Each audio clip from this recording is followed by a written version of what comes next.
Yes, Nithyanam everyone, welcome back.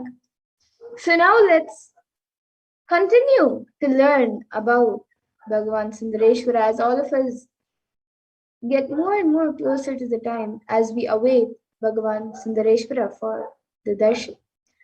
So to elevate humanity for Nirvana, they enthroned their direct representatives and their divine energies in the form of the continuing lineage of living masters, the Guru Mahasanidhanams, with the responsibility to train and groom the kings and administration, constitution and governance acting as regents.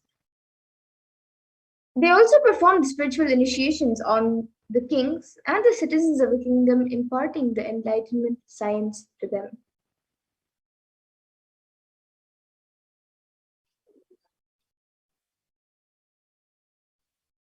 So you can all see a picture of the lineage of gurus, all the Guru Mahasanidhanams of the Kailasa Shyamala Pita Sarvagnivitam.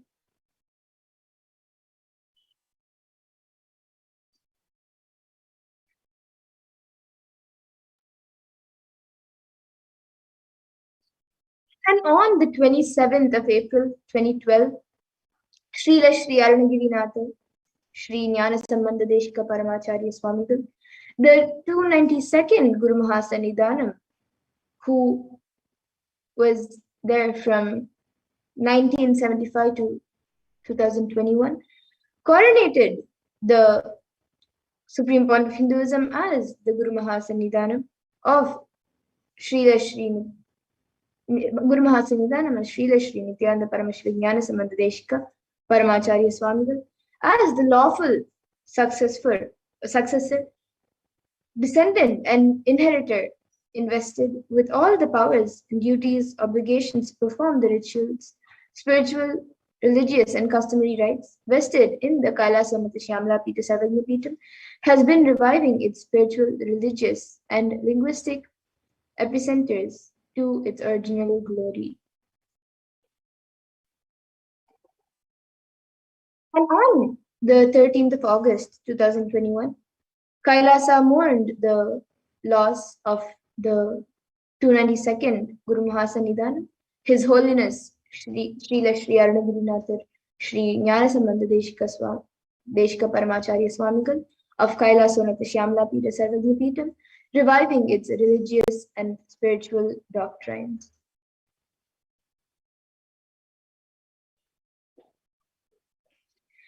And the collaborative efforts from the Department of State in collaboration with the Department of Religion and Worship, the Department of Education, including but not limited to national flag flown at half-mast and established memorial display areas at Kailasa's Hindu Parliament, Kailasa's federal buildings, Kailasa's de facto spiritual embassies, legations, consular offices, and other facilities, including all Hindu temples, monasteries, satsang centers, temples, paduka mandirs, satsang centers, and Paramashivoham shakas, healing centers, franchise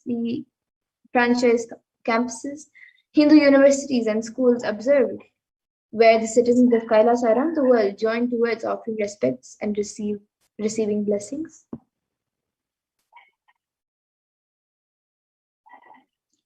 And the citizens of Kailasa, except minors, observed water fast till the Paramaguru Srila Sri Arunagirinatha Sri Jnana Sambandha Deshika Paramacharya Swamigal lay in the state till Guru Murta Pratishta process was completed. Special danas and pujas as per the official religious doctrines of Kamikagama and Soma Shambhu Paddhati were performed by Kailasa's Department of Religion and Worship. And Kailasa's Department of Education, with my blessings, commenced the efforts towards, with the blessings of Swamiji, commenced the efforts towards Sri Arunagiri Natha Adi Shaiva University to commemorate his lifetime contributions for Shaivism.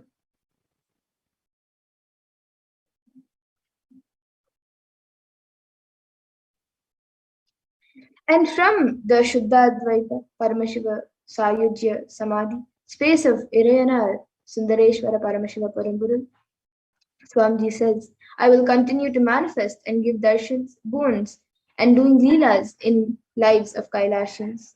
So this was told by the Supreme Pontiff of Hinduism himself.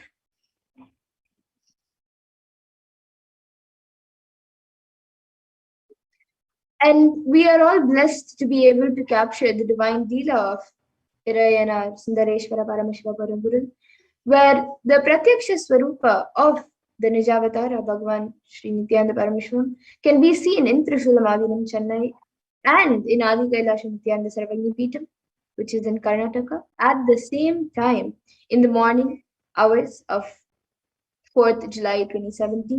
And both these de facto spiritual embassies are 350 kilometers apart, which even a flight cannot travel. It blocks the thought you can have of Swamiji taking a flight.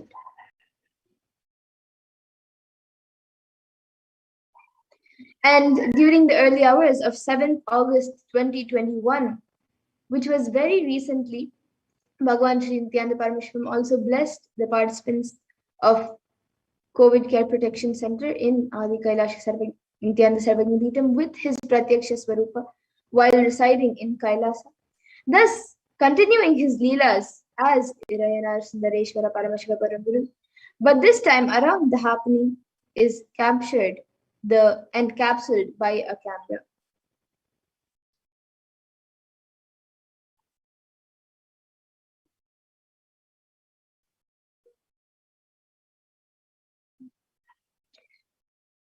And a ritual helps someone to have a regular habit of doing it. So when Swamiji first introduced Nitya Dhyan meditation, only 20 to 30% of people continued this meditation continuously for a few months. But the moment he added the last section, the Guru Puja to it, a ritual, more than 80% started following it sincerely. A ritual helped them decide to have a regular amount of time allotted for spirituality. Else we just postpone and say, today my friend is here, tomorrow I need to go to my cousin's house, and many more reasons.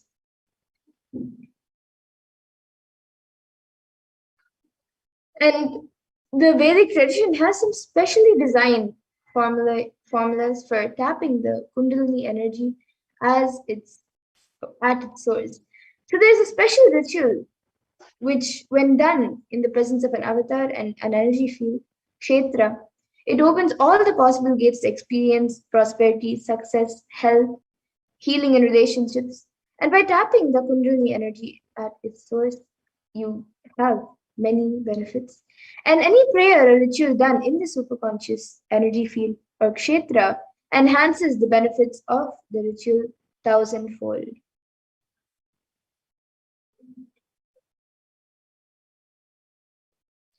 And amidst the crisis and challenges of our time, from a deadly pandemic to the loss of lives and livelihood in its wake, like so many times before, Hindus seek the refuge of divine intervention during these testing times. And the citizens of Kailasa hail upon the grace of Irayanar Sundareshwara Paramashiva Paramburu, manifesting as the Nijavatar of Bhagavan Sri Nithyananda Paramashivam to play his divine Leela in their lives.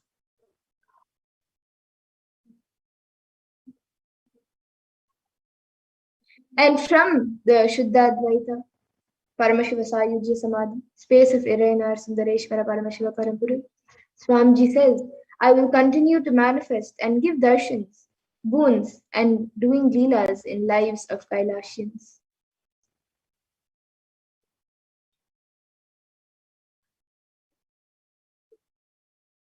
And amidst the crisis and challenges that all of us are going through for the past almost 1.5 to 2 years now,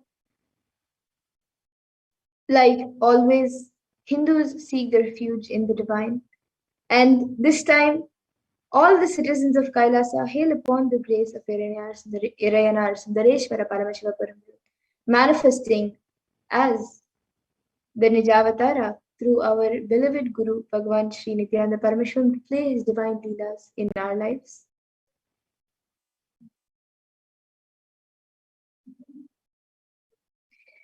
And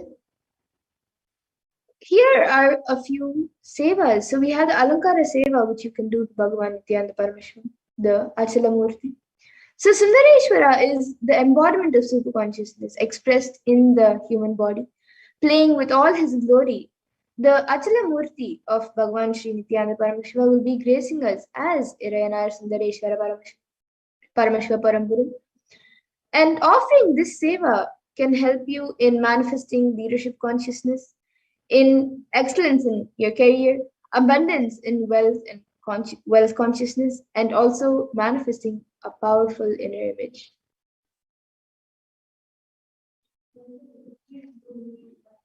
And the Shiva Kavacham Archana to the Swayambhu Nithyanandeshwara Paramashiva. So the Shiva Kavacham mantra describes the details of the Kavacha, the armor of Paramashiva. This Shiva Kavacham mantra is offered as an archana to the Swayambhu Nithyanandeshwara Paramashiva. And this mantra, when offered, it helps you in the removal of enmity, the removal of any negative forces that will take away one's wealth, protection in one's family.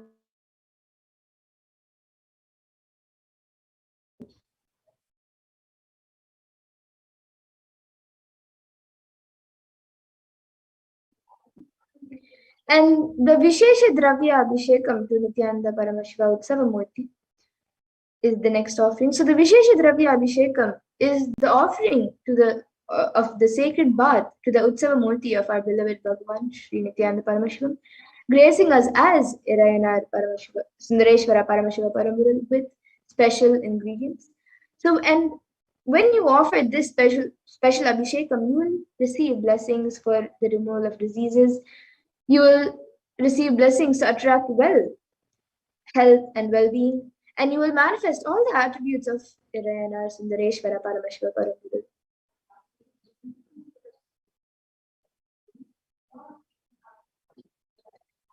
And the next is the Uttamottama Upachara Puja to Nithyanandeshwara Soma Sundareshwara.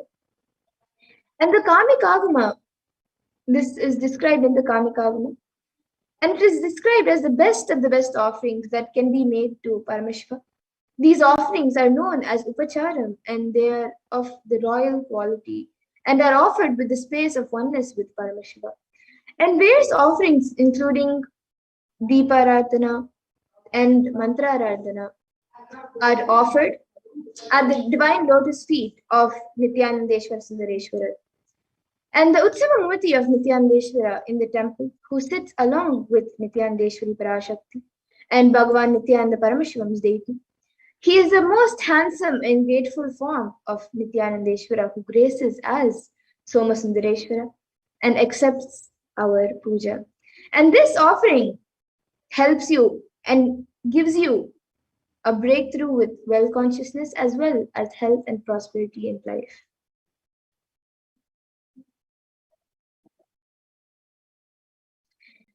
And the next is you can offer a mudra, a silver or gold coin, the Swarna mudra or Rajita mudra, to the Bhogamurti of Nithyanandeshwara Paramashiva.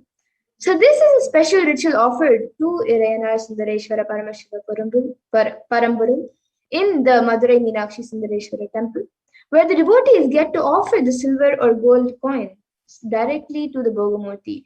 During all other rituals, the wealth and the donation of the devotees are put into the hundi. But in this ritual, it is actually the only ritual where it is offered directly to the deity itself.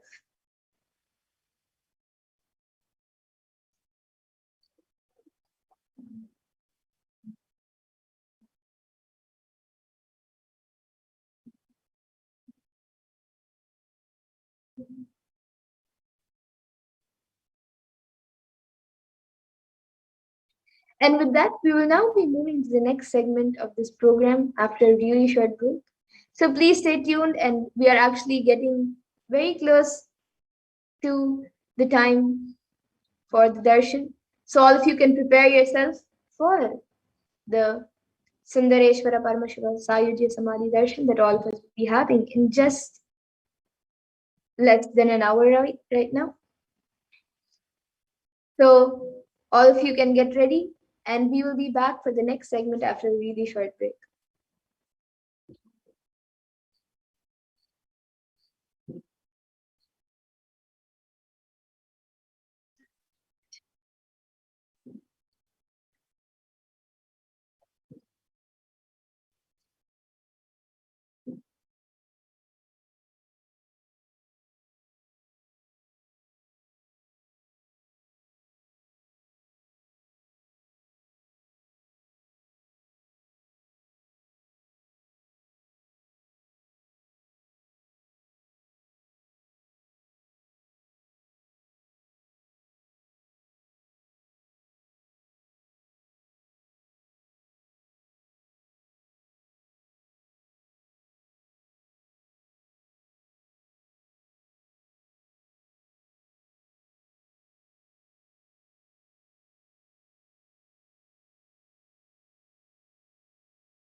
Paramashivoham. Om Nithyananda Paramashivoham. Om Nithyananda Paramashivoham. Om Nithyananda Paramashivoham. Om Nithyananda Paramashivoham. Om Nithyananda Paramashivoham. Om Nithyananda Paramashivoham.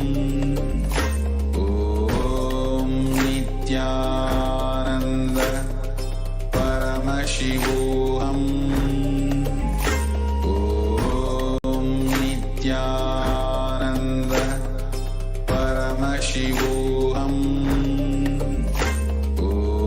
Om Nithyananda Paramashivoham.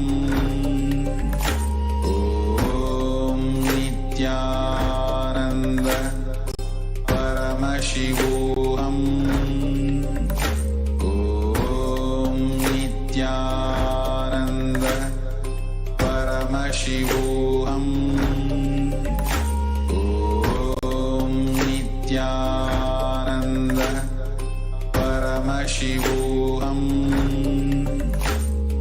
Om Nithyananda